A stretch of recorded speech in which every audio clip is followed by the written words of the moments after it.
Good morning, friends and family.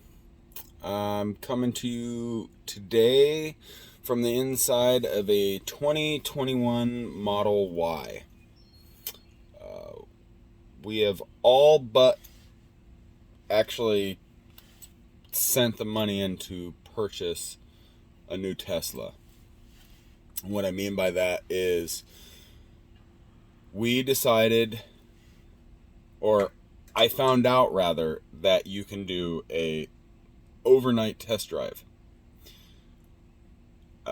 We don't live super far away from a Tesla service center, but their normal test drives are 30 minutes or an hour, and we wanted to make sure that a Model Y would fit in our garage.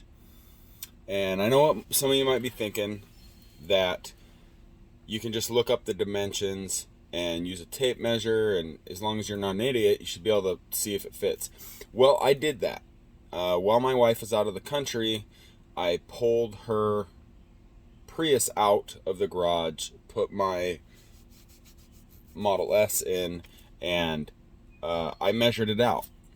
And actually, right next to me is some of the tape. I put some electrical tape down, kind of marking out where the car would sit. Um, so, but it's just not the same.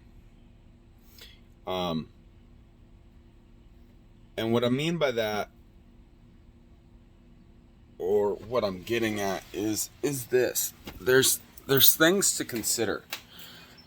We have a standard size 2-car garage, and we have a furnace in here, and we have a water heater in here. So when they build these houses, our house is only 5 years old. Sorry, 6 years old. They put these big metal poles in to stop you from running into the furnace or the water heater.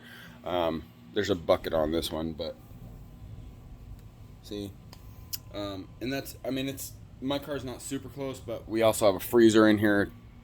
But this right there, that's the dealer plate. There's not a lot of room, and as you see, I put the tape down. I'm about spot on with where my measurements were. Oh, I'll show you those two. That, I wish I could say that was on purpose. I didn't actually park the car that good. I mean, I did, but it was just by chance. Let me turn you around here. So the end of the epoxy line is spot on with where the garage door is. And you might be saying, well, then you know, we'll turn you around here. I'll show you both. Both are right there, you know. The S is, from my estimate, I didn't actually look up specs on it, but it's, I'll show you these tape lines. So I did pretty good backing her in here. But anyway, the S is about a foot longer. So you probably couldn't tell, but the pole for the furnace is actually like 2 feet further in than the pole blocking the water heater. Why, when they built these houses, they put the water heater near the center of the garage, I'll never know. It blows my mind. Makes a lot of unusable space. It's not impossible to move a water heater. We might do that. We may even switch to tankless, which pretty much eliminates any space issue. But we're not there yet. There's also lots of garage aids, bumpers that you can put on the ground and just drive till your back wheels stop, and then you're parked. But what we have decided is, like I said, we have all but sent the money in for the car. We have to return it here in a couple hours. We're gonna buy one. So we'll figure out what we're gonna do. It does fit though. The way the garage is configured right now, My wife's just a little bit nervous. The sensor in this car, it does sense how close you are getting to things, but it's not. Ooh, my coffee's done. Heck yeah. It's not as good as you might hope it to be, or it's not as good as I would have hoped it to be. I've driven a couple of the newer S's, so I kind of had an idea, but I never really paid attention to how close I could get to something. It'll tell you, hey, you're 15 inches away from whatever it is that's behind the car. Like it told me that the bike there is 20 some odd inches away. I'm not a big, we'll do a little bit of a review here on this. When we get ours, I'll do another video, but I will show you something. Here, let me close this.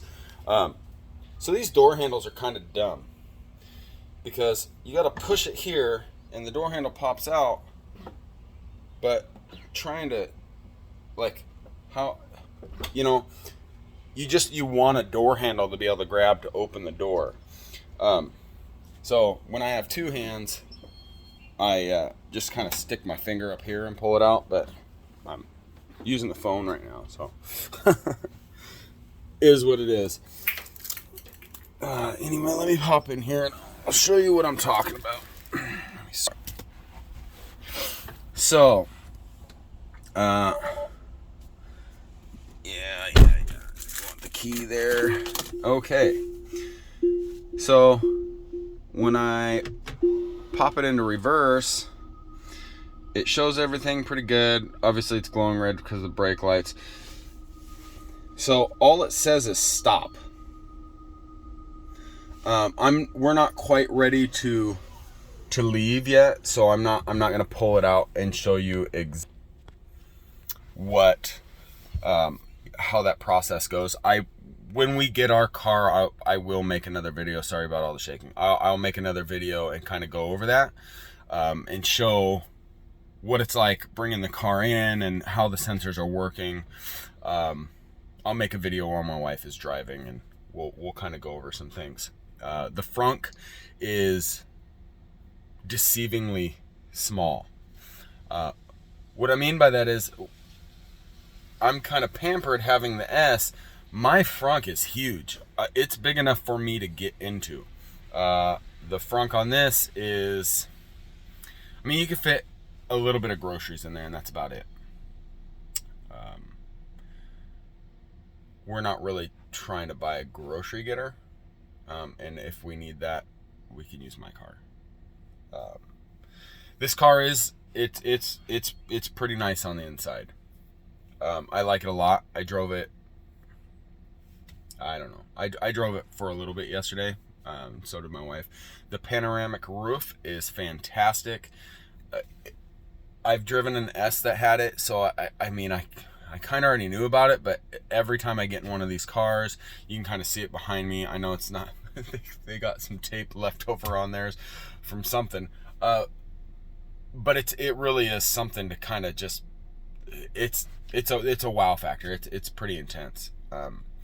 The model we'll be going with is a 7-seater. You can go with a 5 or a 7. The back 2 seats fold down completely flat. I was thinking, I haven't done a lot of research on the Y. My wife has done a bunch because it's going to be her car. And she says, well, I want the 7-seater just in case I need 2 extra seats. And I'm thinking, well, man, you lose all your cargo space doing that. But like a lot of the newer cars, I think the Tahoes and the Suburbans do this. Granted, they are much larger than this car, but those back seats fold flat. So that's pretty cool. You don't actually lose any space. And these seats, this center row, they got some latches in the corners there, right there, and both sides. Those seats are fully adjustable, so they move forward and back, and there's a couple like locked spots, and then they kind of tilt forward a little bit, so you can get in and out of the back. My wife is, I don't know, I think she's 5'9". She's average height. She crawled back in the back and was able to sit there. You wouldn't want to do a long trip, but if you had to sit back there for 45 minutes, maybe an hour, going to dinner with some friends or whatever, it's doable. That said, the people sitting in the center row aren't going to have much leg room. Maybe we can move these front seats up and that would work a little bit better, but you pretty much need the center row moved up. So it's going to be a tight fit, but again, completely doable. Or a couple other things I noticed. You don't really have a door handle to get out of the car, so this is something to consider. I know the Model 3 is the exact same way. We rented one back in Florida last year. You got to worry about busting the window out.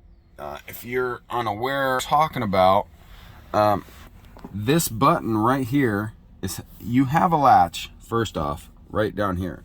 I know my hand's kind of blocking it, but there is a latch right there. I don't want to pull it because I don't want to bust a window. These windows are pretty durable. It's not going to bust out, but you know, I'm sure there's that guy out there who took one of these on a test drive and busted one. But you push that, and when you push that, the glass lowers a little bit, it unseals the door, and then you can get out. So there's some things about this car that we have to get used to. And that are kind of weird, like that, and the door handle getting in. All in all, it's a pretty slick car. It's got options on the acceleration. They have a setting called chill. I don't suggest that one. To me, that was like Prius mode.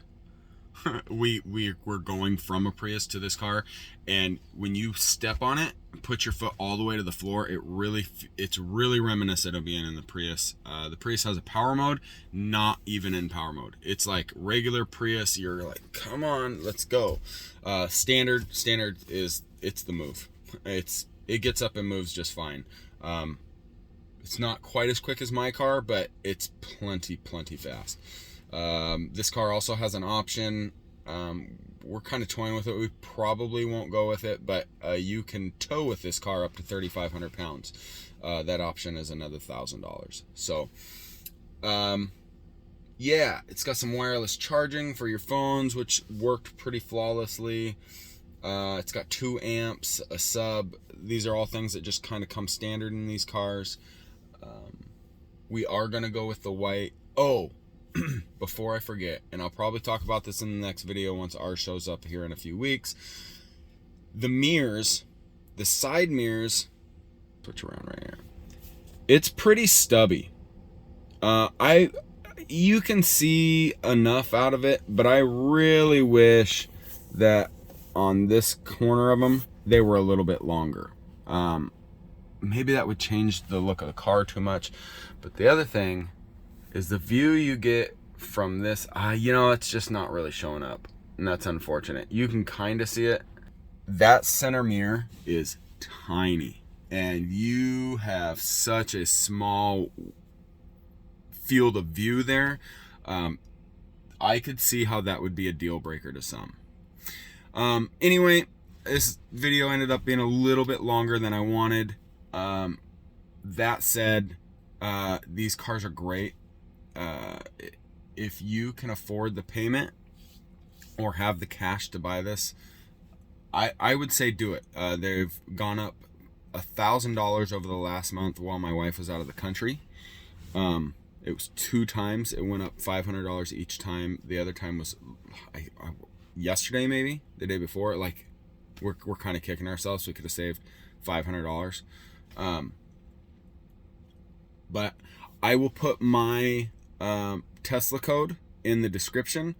If you like the video and are considering buying one, use my code. We both get 1,000 miles of free supercharging.